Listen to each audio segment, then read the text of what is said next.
Oke teman-teman, di sini saya mau menceritakan novel yang berjudul Bising yang dibuat oleh Kurniawan Gundadi. Selalu menghindarinya, ketakutan-ketakutan seolah tidak sewajarnya ada, meski kenyataannya telah kujalani sebagai realita. Kukira apa kata orang tentang kehidupan setelah kuliah, dunia kerja, pernikahan, dan semua hal yang ada di dunia. Dewasa itu hanya sebuah dongeng bagiku yang waktu itu masih remaja dengan penuh ambisi dan idealisme. Saat kuliah dulu, aku tak perlu pusing memikirkan cara membayarnya, termasuk untuk menunjang aktivitas kuliah dan mainku. Orang tua selalu mengirimnya setiap bulan, selalu lebih dari cukup. Kini, aku berjibaku dengan segala bentuk berkas. Layar komputer, deadline, hanya demi mengumpulkan uang untuk menunjang kehidupanku sendiri. Beli makan, bayar tagihan bulanan, bayar cicilan, dan buat jajan. Kadang dan seringnya tak ada tabungan. Ketika pernikahanku bermasalah, tak ada orang tua yang siaga yang bisa kudatangi sambil merengek minta perlindungan atau bantuan. Kini aku harus menghadapinya, keruhnya hubungan rumah tangga karena bermacam-macam sebab. Komunikasi, finansial, hubungan dengan mertua, semuanya jadi satu. Kukira pernikahan itu akan indah setiap harinya. Nyatanya, aku lebih betah di kantor dibanding di rumah. Memang ada yang salah, tapi aku tak punya cukup keberanian untuk memperbaikinya. Semakin rumit. Pekerjaanku ini pun tak ada dalam bayanganku sama sekali. Idealisme itu runtuh dibenturkan pada kenyataan selepas kuliah. Tak ada satupun lamaran di pekerjaan impianku lolos. Aku terpaksa mengambil apa yang ada di depan mata. Tak mampu memperjuangkannya lebih lama dan lebih kuat. Tak mampu memperjuangkannya lebih lama dan lebih kuat. Aku butuh uang untuk mempertahankan harga diriku di depan orang tua, keluarga besar, dan orang lain. Kini, pekerjaan itu telah kujalani bertahun-tahun hingga aku lupa tujuanku. Hingga tak tersisa lagi keinginan dan keberanian untuk memperjuangkannya. Karena jika aku keluar, ya konsekuensinya tak lagi mampu tanggung sendiri. Ada keluarga yang harus kunafkahi. Apakah keadaan ini akan terus-menerus kujalani? Padahal aku tahu jawabannya. Namun, aku tak punya nyali, entah kemana kekuatan dan keberanian yang kumiliki semasa dulu. Mungkin ini rasanya hidup dalam ketakutan dan kekhawatiran, dan aku hanya menghindarinya. Ternyata tak semudah itu. Entah bagaimana caranya agar perjalanan ini tidak berhenti di tengah jalan. Kukira saat awal dulu, aku akan mendapati semua keadaan berlangsung seperti yang kuharapkan. Pasangan yang baik, mertua yang cukup bijak, materi yang cukup, pekerjaan yang menyenangkan, dan anak-anak yang lucu berlarian. Semuanya seperti fata morgana. Aku tidak tahu apa yang salah pada diriku, sehingga kudapati diri berada dalam kondisi yang tak pernah terbayangkan sama sekali. Pernikahanku indah hanya sampai pada bulan pertama. Selebihnya, aku seolah kehilangan arah. Aku merasa sudah bersiap, meski ternyata baru kusadari bahwa di masa masih banyak hal yang terlewatkan. Aku tak bertanya lebih dalam kepadanya. Tak menggali lebih jauh tentang keluarganya, aku terlanjur terpukau pada kebaikan yang tampak lahir, lupa mengklarifikasinya. Kini, aku berbeda. Dalam pernikahan yang sama sekali tidak sesuai dengan mimpi yang kumiliki.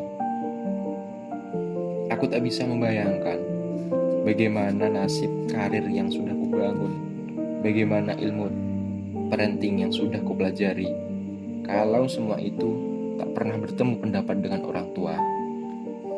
Kukira semua akan berjalan dengan baik, seperti seminar-seminar pernikah yang kudatangi. Kalau itu hadir di hadapanku, sosok-sosok yang mengatakan bahwa pernikahan itu begini dan begitu, nyaris tanpa celah. Kini justru kudapati pernikahanku penuh celah. Apa aku salah belajar? Aku tak mau berandai mengulang waktu, tapi sekaligus ingin sekali keluar dari masalah ini. Namun aku sendirian, bahkan kedua orang tuaku, lebih memikirkan nama baik mereka dibandingkan kebahagiaanku. Mereka malu jika memiliki anak yang gagal dalam pernikahan. Padahal dulu mereka menyuruhku untuk segera menikah. Ditambah aku tak kunjung hamil. Namun, bolehkah ya Tuhan, aku bersyukur sebab sebelum hamil, aku tak mau anak-anakku lahir dalam keadaan seperti sekarang ini. Biarkan aku dicaci maki, disindir sana-sini. Aku tidak apa-apa. Aku kira semuanya akan berjalan dengan mudah. Dewasa yang melelahkan. Dulu, sewaktu duduk di bangku SMP, aku begitu tak sabar ingin segera menjadi orang dewasa. Kukira setelah dewasa, kita menjadi lebih leluasa, lebih bebas dalam membuat keputusan, sesuatu yang tidak kumiliki saat menjadi anak-anak. Bahkan untuk pergi ke pasar seberang jalan saja tidak boleh, naik angkot sendiri tidak boleh, punya handphone tidak boleh, naik motor ke sekolah pun tidak boleh. Menyebalkan sekali. Kukira menjadi dewasa akan membuat hidupku lebih bahagia, karena saat itu kulihat orang dewasa bisa kesana kemari, memberi semuanya pakai uang sendiri, dan melakukan hal menarik lainnya. Semua itu membuatku bosan menjadi anak-anak. Ternyata semua itu omong kosong. Di hidupku, bahkan setelah menikah, aku tetap tidak seleluasa yang kupikirkan. Benar, aku telah menikah. Namun, orang tuaku masih mengatur setiap keputusan yang harus kubuat. Ketika aku ingin resign dari pekerjaan untuk fokus mengasuh anak pertama kami, suamiku mendukungku penuh, sembari mengingatkan lagi apakah itu pilihan sadarku atau tidak. Aku jawab, itu adalah keputusan yang sadar. Namun, saat mendengar rencanaku itu, orang tuaku justru membebani keputusanku, mengatakan bahwa aku anak yang tak tahu diuntung. Mereka malu dengan tetangga dan rekan kerja jika tahu anaknya cuma jadi ibu rumah tangga, padahal sudah disekolahkan tinggi-tinggi. Waktu aku dan suami baru berumah tangga dan mengontrak rumah di pinggiran ibu kota, dekat tempat kami bekerja, mereka sibuk menyuruh kami berutang di bank demi membeli rumah, padahal itu sama sekali tidak ada dalam prioritas kami. Saat menikah pun, aku dan suami sudah mengajukan pendapat untuk membuat acara pernikahan yang sederhana, secukupnya, semampunya. Namun, tidak dengan mereka. Kudengar mereka berhutang hampir 250 juta hanya untuk acara pernikahan kami. Semua itu karena mereka tidak ingin malu di hadapan teman-temannya, meski akhirnya justru membebani diri sendiri. Waktu anak pertama kami hendak lahir, beberapa bulan lalu, mereka meminta kami untuk menjalani proses kelahiran di kota mereka. Sesuatu yang dalam pertimbangan kami sangat tidak memungkinkan, terutama aku. Aku tidak mau jauh dari suami ketika hamil besar, padahal pekerjaan suamiku tidak mungkin tinggal berbulan-bulan. Pun di sini sudah ada keluarga dari suami yang sangat membantu. Entah sebenarnya ini keluarga siapa. Suamiku, dia terlalu sabar. Meski pernah satu hari dia sangat lelah dengan keadaan rumah tangga ini, seolah rumah tangga kami dikendalikan dari jauh.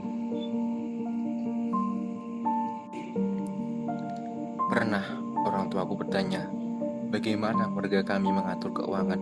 Tentu saja mereka hanya bertanya kepada aku. Ku jawab bahwa keuangan diatur oleh suamiku karena dia sangat pandai soal manajemen keuangan. Dan itu terbukti. Namun mereka justru meradang, mengatakan bahwa bisa saja suamiku nanti meninggalkanku dan sebagainya. Kata mereka, akulah yang harus memegang seluruh keuangan keluarga biar suami tidak bisa macam-macam. Dalam konotasi negatif, aku hanya mendengarkan. Entahlah, melelahkan sekali menjadi orang dewasa. Intervensi, gak usah ngontrak, tinggal di sini aja. Daripada uangnya habis buat ngontrak, mending ditabung buat di rumah nanti. Sebuah kalimat yang tidak kami pikir panjang waktu itu. Kami membenarkan hitungan matematis tersebut. Memang gaji kita akan lebih bisa ditabung kalau tinggal di rumah orang tua setelah menikah. Secara gaji kami masih pas-pasan. Kala itu kami tidak punya kekuatan finansial yang kokoh ketika ingin memulai rumah tangga, berbekal perasaan bahwa semua akan baik-baik saja. Ditambah orang tua dan tetangga yang tiap hari bertanya kepada kapan aku menikah. Aku memberanikan diri masuk ke fase ini. Kebetulan ada teman lama zaman sekolah dulu yang tiba-tiba mengutarakan niatnya untuk menikahiku. Sempurna. Ternyata semuanya terasa baik-baik beberapa minggu saja. Menjelang bulan ke-6, suamiku merasa bukan seperti kepala rumah tangga ketika tinggal di rumah ini. Memang bergantung kepada orang tua sebelum menikah dan sudah menikah itu beda cerita. Kami merasa tak berdaya di hadapan orang tua. Bukan bermaksud melawan, tapi seolah kami tak punya kekuatan untuk mengatur keluarga kami sendiri. Aku tak punya keberanian untuk bilang kepada orang tua kalau kami ingin keluar dari rumah dan mencari kontrakan semampu kami. Sementara itu, suami setiap hari membujukku untuk segera mencari kontrakan, meski hanya sepetak kamar dan dapur yang menjadi satu. Tidak masalah. Aku yang sudah belajar kesana kemari paham bahwa aku seharusnya lebih taat kepada suami. Namun, aku tak mampu mengamalkan ilmu tersebut dengan paripurna. Aku takut orang tua tersinggung. Seingatku, aku tak pernah diajak berdiskusi dengan terbuka kepada orang tua.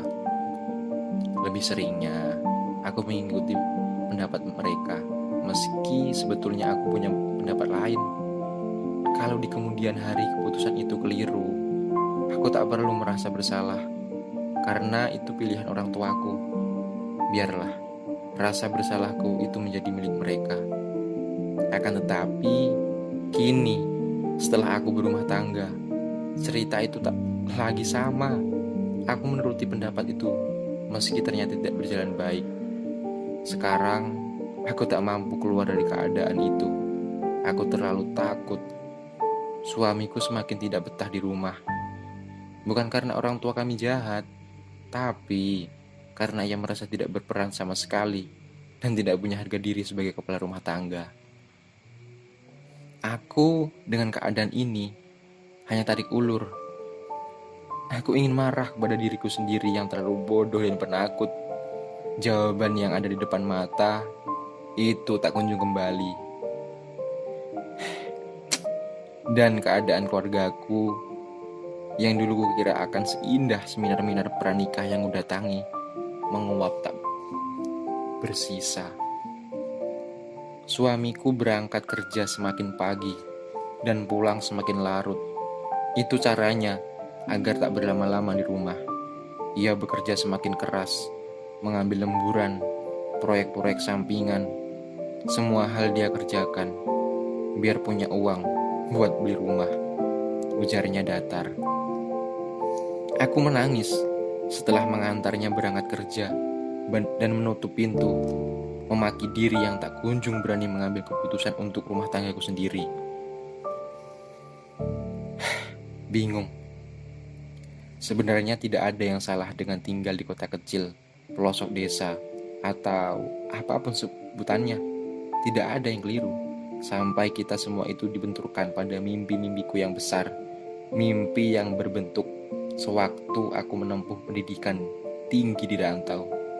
Mimpi untuk membangun karir, jejaring, mengikuti beragam perkembangan dunia, dan semua hal yang waktu itu kupandang begitu cerah.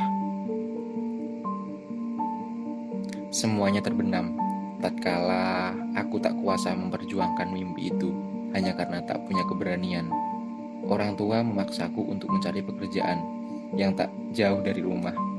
Dan itu jauh lebih sulit daripada mencari pekerjaan di ibu kota.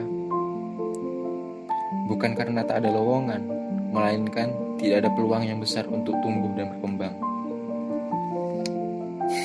Setiap pagi, tak ada lagi gairah untuk mengembangkan diri. Aku menyaksikan ritme hidup yang tak ubahnya. Sebuah roda yang berputar selalu sama setiap hari. Aku melihat mereka yang tinggal di kampung kecil ini dari lahir sampai mati, tak pernah kemana-mana, tak pernah pergi jauh, tak ada perkembangan. Yang berarti di kampung ini selain jalannya yang setiap kali diaspal, lantas rusak setelah beberapa tahun kemudian diaspal lagi. Aku tak ingin menyaksikan diriku tak beranjak kemana-mana. Tapi bagaimana? Aku terjebak pada sebuah keadaan yang disebabkan ketidakberanian membuktikan diri bahwa aku sudah cukup besar untuk membuat keputusan dalam hidup. Kini yang ku dengar hanya omongan orang lain yang bingung melihatku.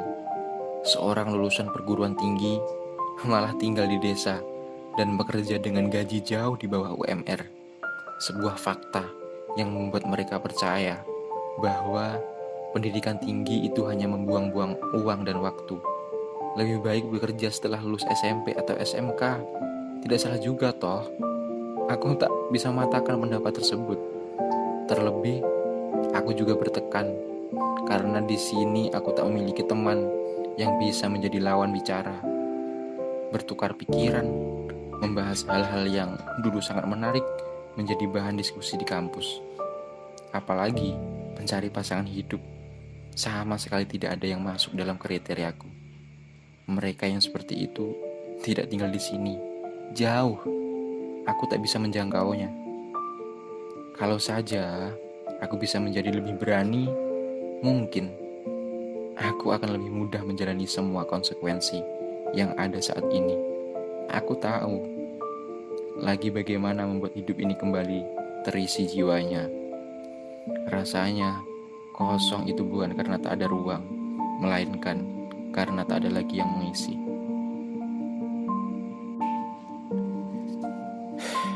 Bising. Sebenarnya hidupku berjalan sebagaimana mestinya. Tidak ada rezeki yang hilang. Hidupku dalam kecukupan. Materi tanpa aku harus mengaisnya di jalan. Punya rumah untuk berteduh, meski itu rumah orang tua, bukan memiliki sendiri. Punya kendaraan untuk bepergian.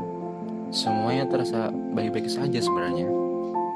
Akan tetapi, bagaimana jadinya bila hidupku yang sudah cukup ini dianggap kurang oleh orang-orang yang seharusnya menjadi orang pertama yang mendukungku secara moral? Ya, keluargaku. Tahun ini, usiaku menginjak 30, belum menikah, masih bekerja sebagai pekerja honorer di kantor pemerintahan setempat. Rasanya, semua yang aku jalani saat ini adalah salah bagi mereka. Padahal, sejak dulu, jauh sebelum jalan ini sudah terlampau panjang, aku selalu menanyakan pendapat mereka, apa pandangan mereka, juga mengutarakan pilihan-pilihanku yang lain. Tak satu pun mimpi-mimpi yang kuceritakan itu bersambut baik.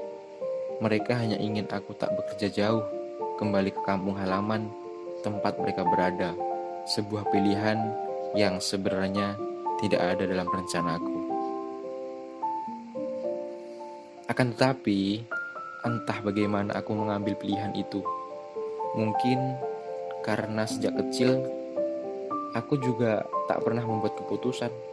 Sekolahku, pilihan bajuku, sepatuku, bahkan membeli handphone pun semuanya mereka yang memutuskan. Aku tak pernah membuat keputusan besar. Hari ini, tatapan mata mereka terasa bising sekali bang. Melihatku seolah tak memiliki harapan dan nilai yang lebih. Aku ingin sekali lepas dari semua ini. Tapi, perjalananku sudah terlampau jauh. Usiaku sebentar lagi 30. Sudah lebih dari 7 tahun sejak aku lulus sarjana. Dan aku sadar, tak punya keahlian apapun yang menonjol. Bahkan, melamar kerja di tempat lain pun, aku takut. Takut ditolak.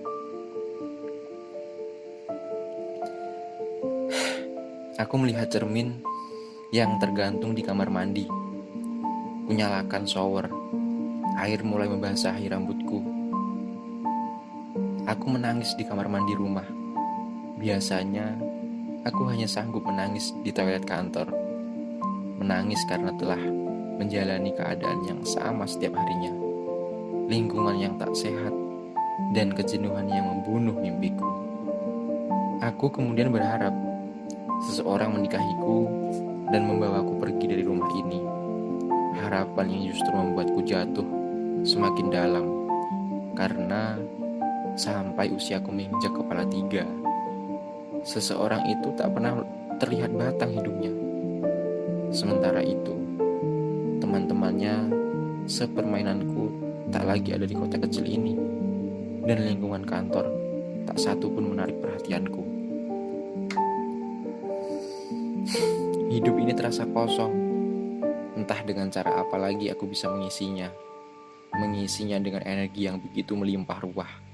Seperti saat aku kuliah dulu. Bertemu dengan teman-teman sepermainanku. Di tanah rantau, rumah yang seharusnya menjadi tempat pulang, justru menjadi sesuatu yang membuatku ingin sekali segera pergi. Pahit. Tumbuh dewasa dengan masa lalu yang pahit. Ternyata selelah ini.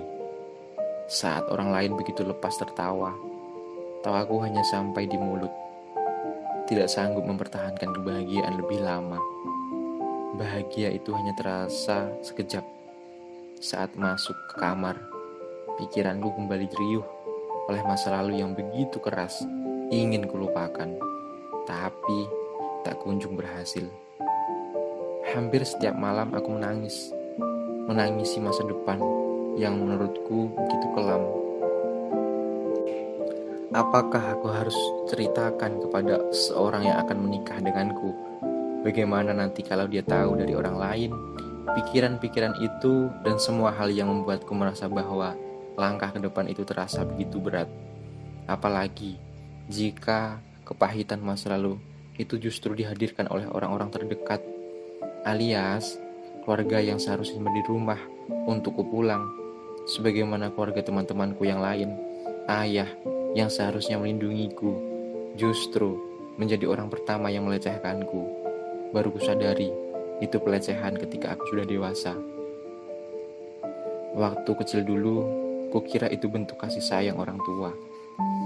Ibu yang seharusnya menjadi tempat cerita dan menyediakan kehangatan justru menjadi orang pertama yang menunjukkan kepadaku apa itu perselingkuhan.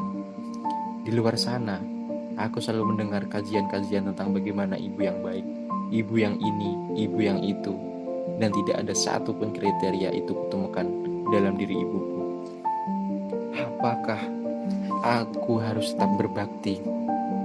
Sementara itu, setiap hari aku melihatnya membawa lelaki lain masuk ke dalam rumah saat ayah sedang dinas luar kota. Ibu seolah tidak peduli bahwa ada aku, anaknya, yang melihatnya. Aku tak tahan mendengar suara-suara yang timbul dari dalam kamarnya. Aku memilih untuk pergi. Akan tetapi, kemana? Kakak yang seharusnya menjadi teladanku adalah orang yang pertama menjadi penguat asumsiku bahwa semua laki itu sama seperti ayah.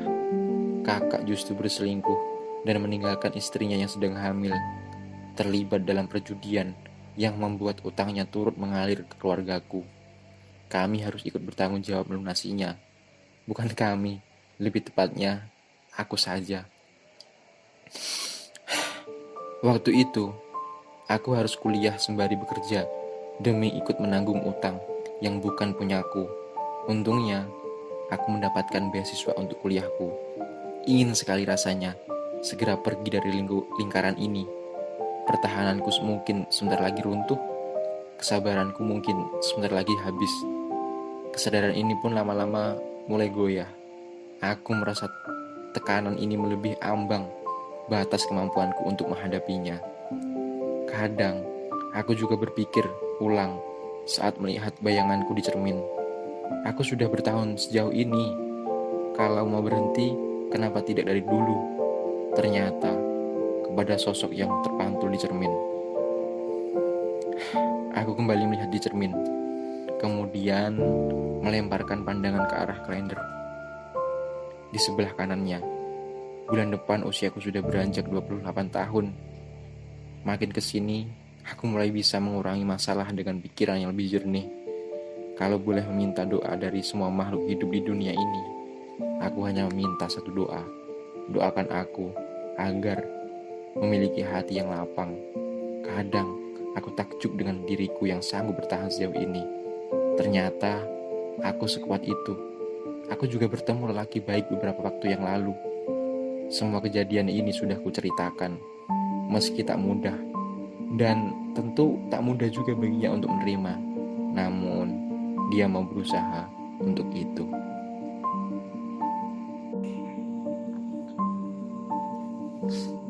Oke teman-teman, di sini saya mau menceritakan novel yang berjudul Bising yang dibuat oleh Kurniawan Gundadi.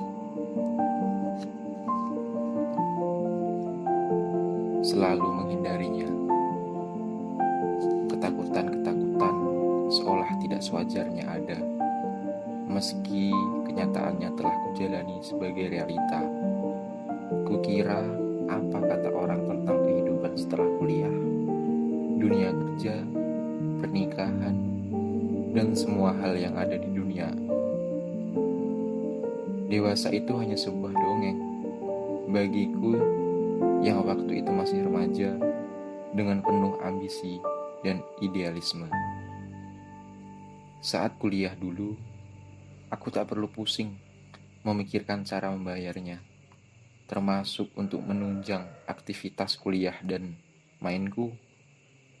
Orang tua selalu mengirimnya setiap bulan, selalu lebih dari cukup. Kini, aku berjibaku dengan segala bentuk berkas. Layar komputer, deadline, hanya demi mengumpulkan uang untuk menunjang kehidupanku sendiri. Beli makan, bayar tagihan bulanan, bayar cicilan, dan buat jajan. Kadang dan seringnya tak ada tabungan.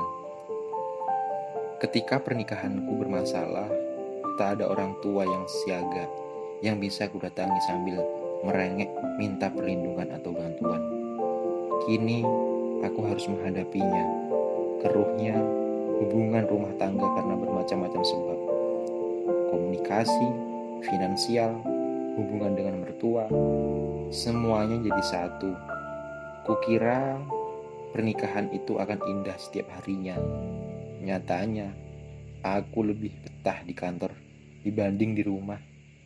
Memang ada yang salah, tapi aku tak punya cukup keberanian untuk memperbaikinya. Semakin rumit. Pekerjaanku ini pun tak ada dalam bayanganku sama sekali. Idealisme itu runtuh dibenturkan pada kenyataan selepas kuliah. Tak ada satupun lamaran di pekerjaan impianku lolos. Aku terpaksa mengambil apa yang ada di depan mata. Tak mampu memperjuangkannya lebih lama dan lebih kuat. Tak mampu memperjuangkannya lebih lama dan lebih kuat. Aku butuh uang untuk mempertahankan harga diriku di depan orang tua, keluarga besar, dan orang lain. Kini, pekerjaan itu telah kujalani bertahun-tahun hingga aku lupa tujuanku. hingga tak tersisa lagi keinginan dan keberanian untuk memperjuangkannya. Karena jika aku keluar, ya konsekuensinya tak lagi mampu tanggung sendiri. Ada keluarga yang harus kunafkahi. Apakah keadaan ini akan terus-menerus kujalani? Padahal aku tahu jawabannya. Namun, aku tak punya nyali. Entah kemana kekuatan dan keberanian yang kumiliki semasa dulu. Mungkin ini rasanya hidup dalam ketakutan dan kekhawatiran. Dan aku hanya menghindarinya. Ternyata tak semudah itu. Entah bagaimana caranya agar perjalanan ini tidak berhenti di tengah jalan. Kukira saat awal dulu, aku akan mendapati semua keadaan berlangsung seperti yang kuharapkan. Pasangan yang baik, mertua yang cukup bijak, materi yang cukup, pekerjaan yang menyenangkan, dan anak-anak yang lucu berlarian. Semuanya seperti fata morgana. Aku tidak tahu apa yang salah pada diriku, sehingga kudapati diri berada dalam kondisi yang tak pernah terbayangkan sama sekali. Pernikahanku indah hanya sampai pada bulan pertama. Selebihnya, aku seolah kehilangan arah. Aku merasa sudah bersiap, meski ternyata baru kusadari bahwa di masa masih banyak hal yang terlewatkan. Aku tak bertanya lebih dalam kepadanya. Tak menggali lebih jauh tentang keluarganya, aku terlanjur terpukau pada kebaikan yang tampak lahir, lupa mengklarifikasinya. Kini, aku berbeda. Dalam pernikahan yang sama sekali tidak sesuai dengan mimpi yang kumiliki. Aku tak bisa membayangkan bagaimana nasib karir yang sudah kubangun, bagaimana ilmu parenting yang sudah kupelajari, kalau semua itu tak pernah bertemu pendapat dengan orang tua. Kukira semua akan berjalan dengan baik, seperti seminar-seminar pernikah yang kudatangi. Kalau itu hadir di hadapanku, sosok-sosok yang mengatakan bahwa pernikahan itu begini dan begitu, nyaris tanpa celah. Kini justru kudapati pernikahanku penuh celah. Apa aku salah belajar? Aku tak mau berandai mengulang waktu, tapi sekaligus ingin sekali keluar dari masalah ini. Namun, aku sendirian, bahkan kedua orang tuaku, lebih memikirkan nama baik mereka dibandingkan kebahagiaanku. Mereka malu jika memiliki anak yang gagal dalam pernikahan, padahal dulu mereka menyuruhku untuk segera menikah. Ditambah, aku tak kunjung hamil. Namun, bolehkah, ya Tuhan, aku bersyukur sebab sebelum hamil, aku tak mau anak-anakku lahir dalam keadaan seperti sekarang ini. Biarkan aku dicaci maki, disindir sana-sini. Aku tidak apa-apa. Aku kira semuanya akan berjalan dengan mudah. Dewasa yang melelahkan. Dulu, sewaktu duduk di bangku SMP, aku begitu tak sabar ingin segera menjadi orang dewasa. Kukira setelah dewasa, kita menjadi lebih leluasa, lebih bebas dalam membuat keputusan, sesuatu yang tidak kumiliki saat menjadi anak-anak. Bahkan untuk pergi ke pasar seberang jalan saja tidak boleh, naik angkot sendiri tidak boleh, punya handphone tidak boleh, naik motor ke sekolah pun tidak boleh. Menyebalkan sekali. Kukira menjadi dewasa akan membuat hidupku lebih bahagia. Karena saat itu kulihat orang dewasa bisa kesana kemari, memberi semuanya, pakai uang sendiri, dan melakukan hal menarik lainnya. Semua itu membuatku bosan menjadi anak-anak. Ternyata semua itu omong kosong. Di hidupku, bahkan setelah menikah, aku tetap tidak seleluasa yang kupikirkan. Benar, aku telah menikah. Namun, orang tuaku masih mengatur setiap keputusan yang harus kubuat. Ketika aku ingin resign dari pekerjaan untuk fokus mengasuh anak pertama kami, suamiku mendukungku penuh sembari mengingatkan lagi apakah itu pilihan sadarku atau tidak. Aku jawab, Itu adalah keputusan yang sadar. Namun, saat mendengar rencanaku itu, orang tuaku justru membebani keputusanku, mengatakan bahwa aku anak yang tak tahu diuntung. Mereka malu dengan tetangga dan rekan kerja jika tahu anaknya cuma jadi ibu rumah tangga, padahal sudah disekolahkan tinggi-tinggi. Waktu aku dan suami baru berumah tangga dan mengontrak rumah di pinggiran ibu kota, dekat tempat kami bekerja, mereka sibuk menyuruh kami berutang di bank demi membeli rumah, padahal itu sama sekali tidak ada dalam prioritas kami. Saat menikah pun, aku dan suami sudah mengajukan pendapat untuk membuat acara pernikahan yang sederhana, secukupnya, semampunya. Namun, tidak dengan mereka. Ku dengar mereka berhutang hampir 250 juta hanya untuk acara pernikahan kami. Semua itu karena mereka tidak ingin malu di hadapan teman-temannya, meski akhirnya justru membebani diri sendiri. Waktu anak pertama kami hendak lahir, beberapa bulan lalu, mereka meminta kami untuk menjalani proses kelahiran di kota mereka. Sesuatu yang dalam pertimbangan kami sangat tidak memungkinkan, terutama aku. Aku tidak mau jauh dari suami ketika hamil besar, padahal pekerjaan suamiku tidak mungkin ditinggal berbulan-bulan. Pun di sini sudah ada keluarga dari suami yang sangat membantu. Entah sebenarnya ini keluarga siapa.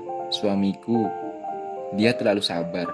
Meski pernah satu hari dia sangat lelah dengan keadaan rumah tangga ini, seolah rumah tangga kami dikendalikan dari jauh.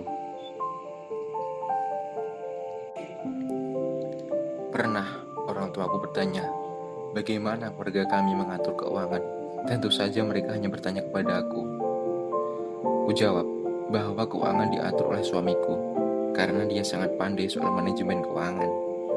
Dan itu terbukti. Namun, mereka justru meradang, mengatakan bahwa bisa saja suamiku nanti meninggalkanku, dan sebagainya. Kata mereka, akulah yang harus memegang seluruh keuangan keluarga, biar suami tidak bisa macam-macam. Dalam konotasi negatif, aku hanya mendengarkan. Entahlah, melelahkan sekali menjadi orang dewasa. Intervensi, gak usah ngontrak, tinggal di sini aja. Daripada uangnya habis buat kontrak, mending ditabung buat beli rumah nanti. Sebuah kalimat yang tidak kami pikir panjang waktu itu. Kami membenarkan hitungan matematis tersebut.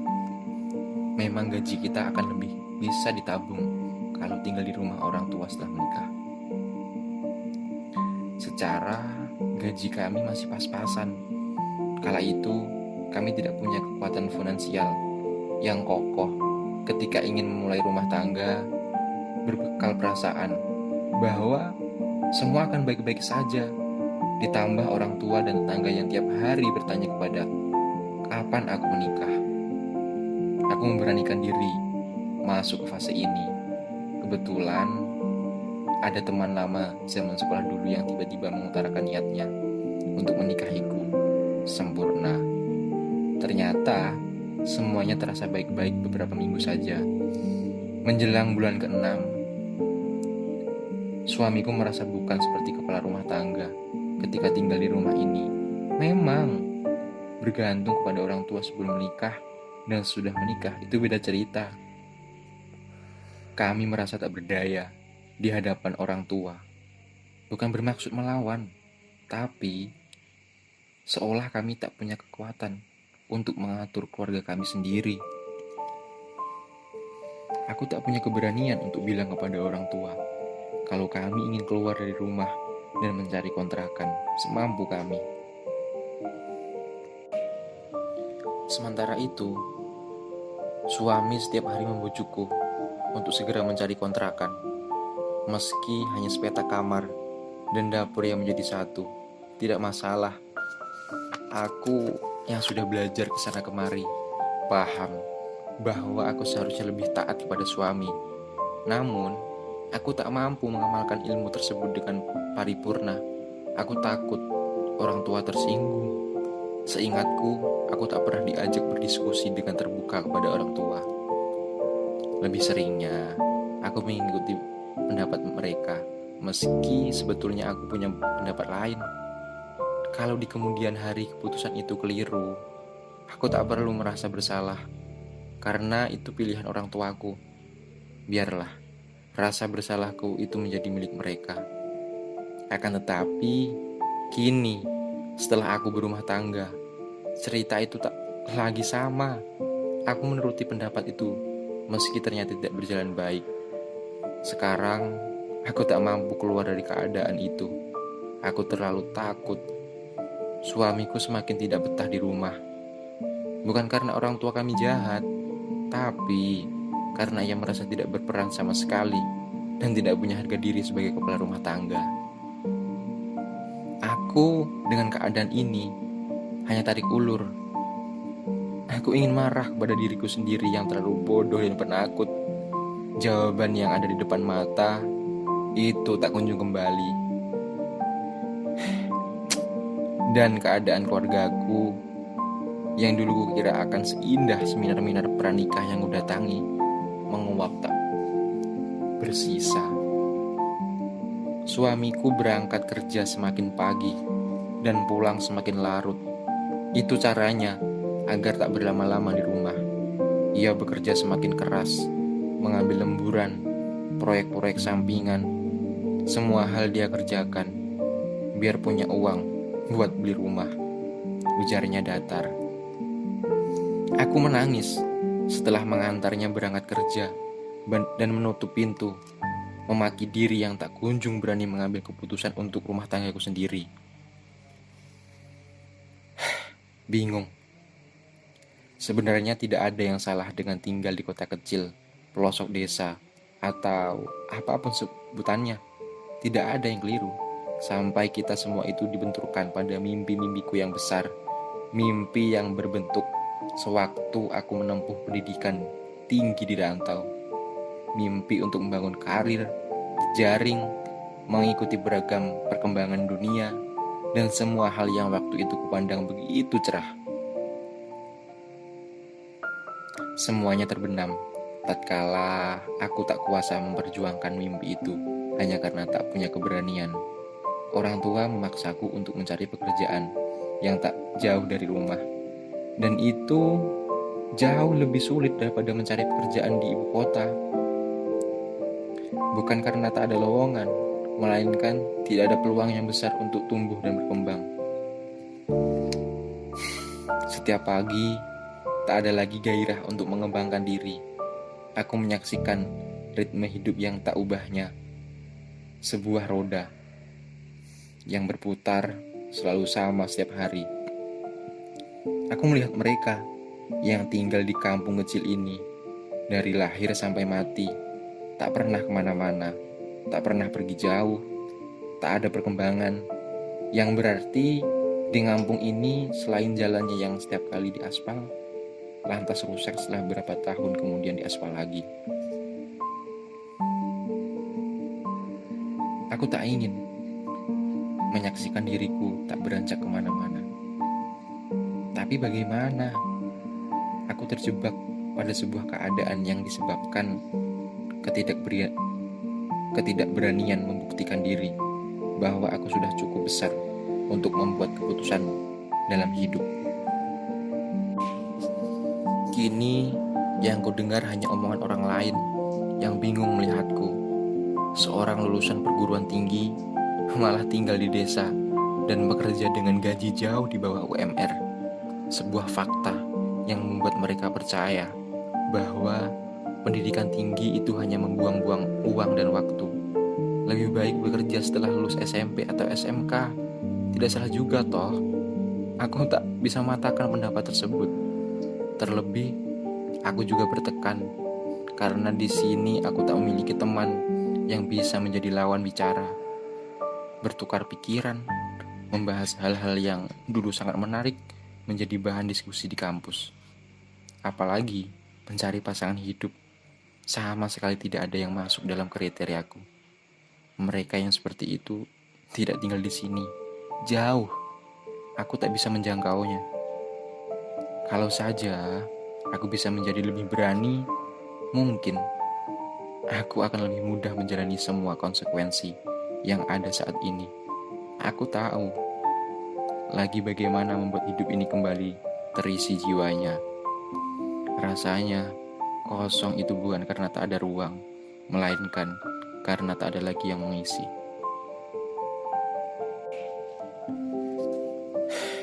Bising. Sebenarnya hidupku berjalan sebagaimana mestinya. Tidak ada rezeki yang hilang. Hidupku dalam kecukupan. Materi tanpa aku harus mengaisnya di jalan. Punya rumah untuk berteduh, meski itu rumah orang tua, bukan memiliki sendiri. Punya kendaraan untuk bepergian. Semuanya terasa baik-baik saja sebenarnya. Akan tetapi, bagaimana jadinya bila hidupku yang sudah cukup ini dianggap kurang oleh orang-orang yang seharusnya menjadi orang pertama yang mendukungku secara moral? Ya, keluargaku. Tahun ini, usiaku menginjak 30, belum menikah, masih bekerja sebagai pekerja honorer di kantor pemerintahan setempat. Rasanya, semua yang aku jalani saat ini adalah salah bagi mereka. Padahal, sejak dulu, jauh sebelum jalan ini sudah terlampau panjang, aku selalu menanyakan pendapat mereka, apa pandangan mereka, juga mengutarakan pilihan-pilihanku yang lain. Tak satu pun mimpi-mimpi yang kuceritakan itu bersambut baik. Mereka hanya ingin aku tak bekerja jauh, kembali ke kampung halaman tempat mereka berada. Sebuah pilihan yang sebenarnya tidak ada dalam rencanaku. Akan tetapi, entah bagaimana aku mengambil pilihan itu. Mungkin karena sejak kecil aku juga tak pernah membuat keputusan. Sekolahku, pilihan bajuku, sepatuku, bahkan membeli handphone pun semuanya mereka yang memutuskan. Aku tak pernah membuat keputusan besar. Hari ini, tatapan mata mereka terasa bising sekali bagus. Melihatku seolah tak memiliki harapan dan nilai yang lebih. Aku ingin sekali lepas dari semua ini. Tapi perjalananku sudah terlampau jauh. Usiaku sebentar lagi 30. Sudah lebih dari 7 tahun sejak aku lulus sarjana. Dan aku sadar tak punya keahlian apapun yang menonjol. Bahkan melamar kerja di tempat lain pun aku takut ditolak.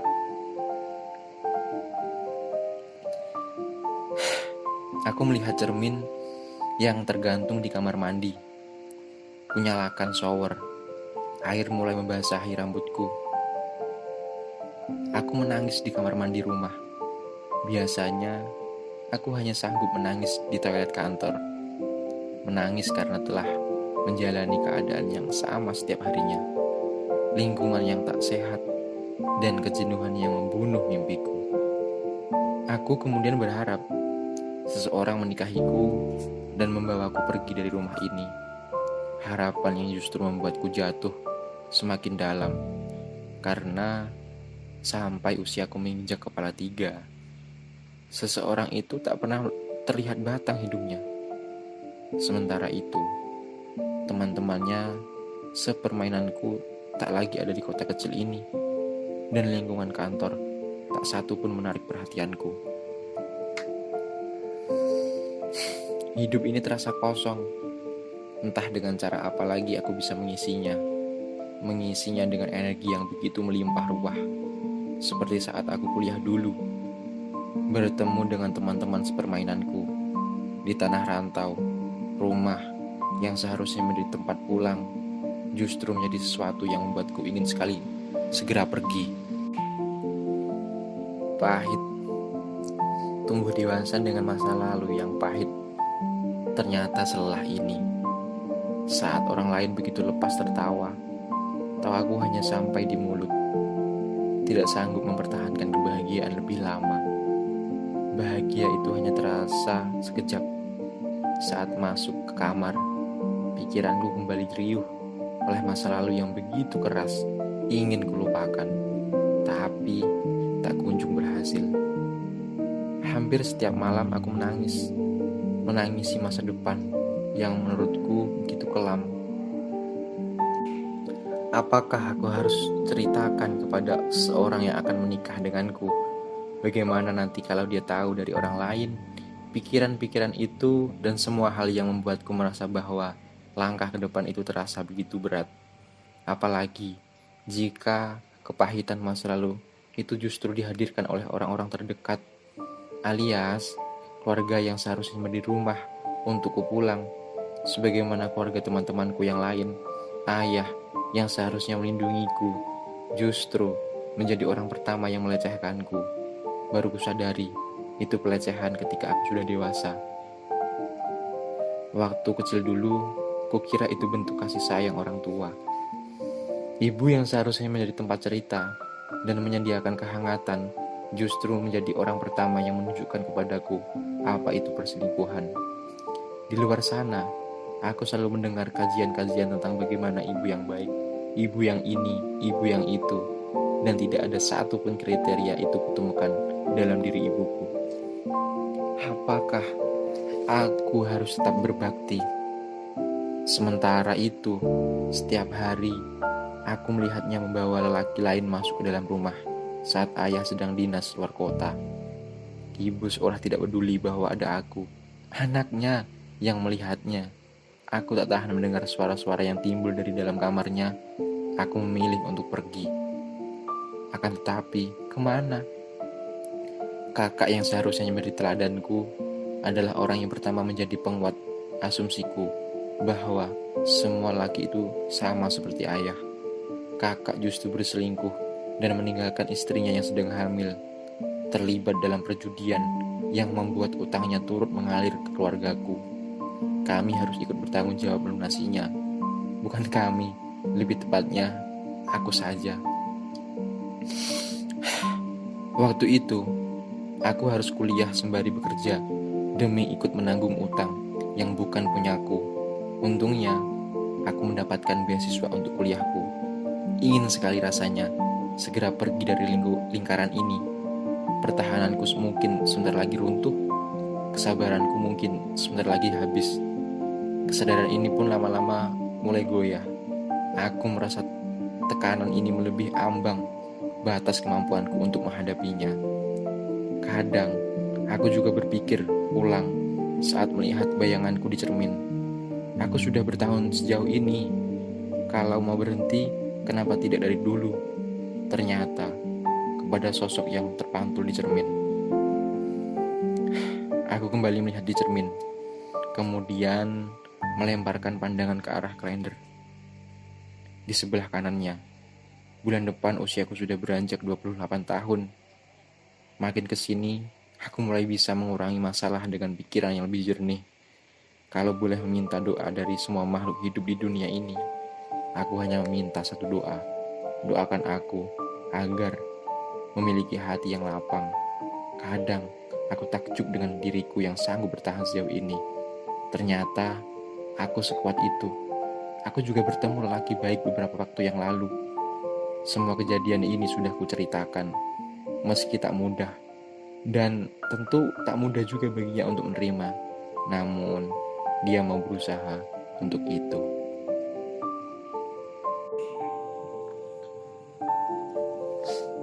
Oke teman-teman, di sini saya mau menceritakan novel yang berjudul Bising yang dibuat oleh Kurniawan Gundadi.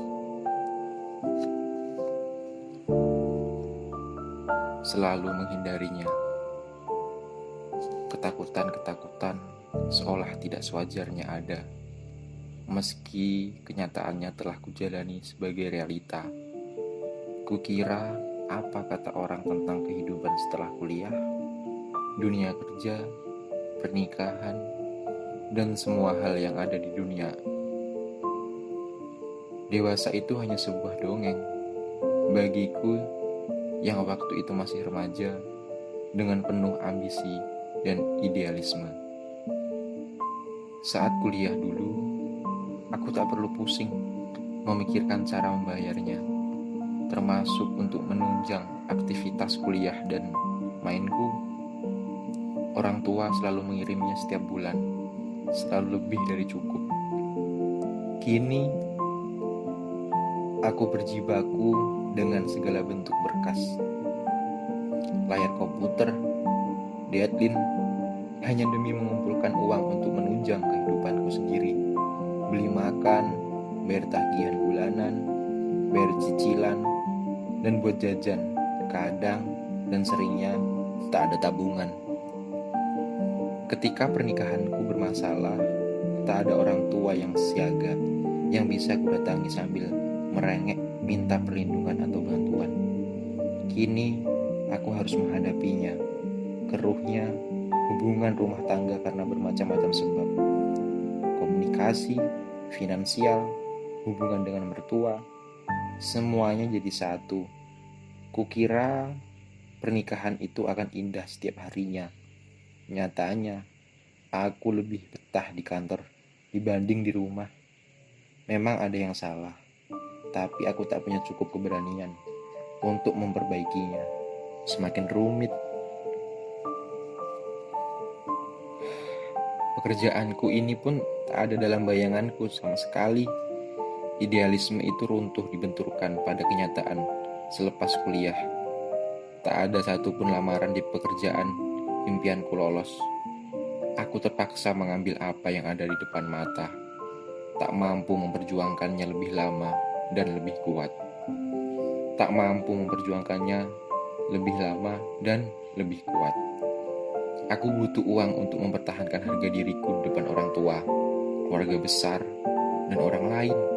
Kini, pekerjaan itu telah kujalani bertahun-tahun hingga aku lupa tujuanku. Hingga tak tersisa lagi keinginan dan keberanian untuk memperjuangkannya. Karena jika aku keluar, ya konsekuensinya tak lagi mampu tanggung sendiri. Ada keluarga yang harus kunafkahi. Apakah keadaan ini akan terus-menerus kujalani? Padahal aku tahu jawabannya. Namun, aku tak punya nyali, entah kemana kekuatan dan keberanian yang kumiliki semasa dulu. Mungkin ini rasanya hidup dalam ketakutan dan kekhawatiran, dan aku hanya menghindarinya. Ternyata tak semudah itu. Entah bagaimana caranya agar perjalanan ini tidak berhenti di tengah jalan. Kukira saat awal dulu, aku akan mendapati semua keadaan berlangsung seperti yang kuharapkan. Pasangan yang baik, mertua yang cukup bijak, materi yang cukup, pekerjaan yang menyenangkan, dan anak-anak yang lucu berlarian. Semuanya seperti fata morgana. Aku tidak tahu apa yang salah pada diriku, sehingga kudapati diri berada dalam kondisi yang tak pernah terbayangkan sama sekali. Pernikahanku indah hanya sampai pada bulan pertama. Selebihnya, aku seolah kehilangan arah. Aku merasa sudah bersiap, meski ternyata baru kusadari bahwa di masa masih banyak hal yang terlewatkan. Aku tak bertanya lebih dalam kepadanya. Tak menggali lebih jauh tentang keluarganya. Aku terlanjur terpukau pada kebaikan yang tampak lahir, lupa mengklarifikasinya. Kini, aku berbeda. Dalam pernikahan yang sama sekali tidak sesuai dengan mimpi yang kumiliki. Aku tak bisa membayangkan bagaimana nasib karir yang sudah kubangun, bagaimana ilmu parenting yang sudah kupelajari, kalau semua itu tak pernah bertemu pendapat dengan orang tua.